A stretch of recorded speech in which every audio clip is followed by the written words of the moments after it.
বিশ্বভারতীতে এক ছাত্রের অস্বাভাবিক মৃত্যু, মুখে কুলো বিশ্বভারতী বিশ্ববিদ্যালয় কর্তৃপক্ষের। বহুল পরিচিত ঐতিহ্যবাহী বিশ্বভারতীর আম্রপালি হোস্টেলে এক ছাত্রের অস্বাভাবিক মৃত্যু হলো।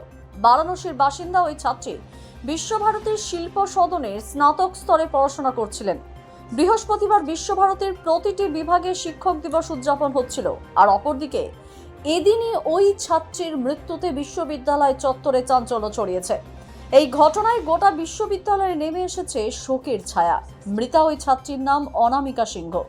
প্রাথমিকভাবে অনুমান করা হচ্ছে ওই ছাত্রী বিষ খেয়ে আত্মঘাতী হয়েছেন, তবে মৃত্যুর প্রকৃত কারণ সম্পর্কে এখনো সঠিকভাবে কিছু জানা যায়নি।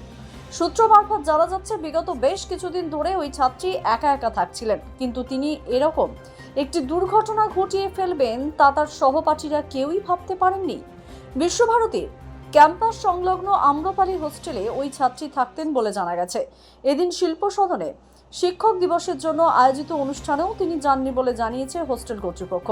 পরে তার অসুস্থতার খবর সম্পর্কে জানাজানি হতে তড়িঘড়ি হোস্টেল কর্তৃপক্ষ তাকে পিয়ারসন মেমোরিয়াল হসপিটালে নিয়ে যায়, কিন্তু পরিস্থিতি আরও খারাপ হওয়ায় তাকে বোলপুর হসপিটালে স্থানান্তরিত করা হয়।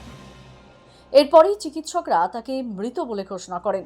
এই গোটা ঘটনায় বিশ্বভারতী বিশ্ববিদ্যালয়ের শোকের ছায়া নেমে এসেছে।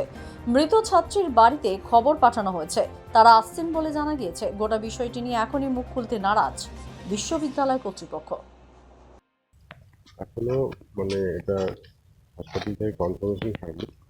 4 ঘন্টা না গেলে বোঝা যাবে না। তো হাসপাতাল থেকে কনফার্মেশন হলে যা প্রসিডিওর তাই হবে।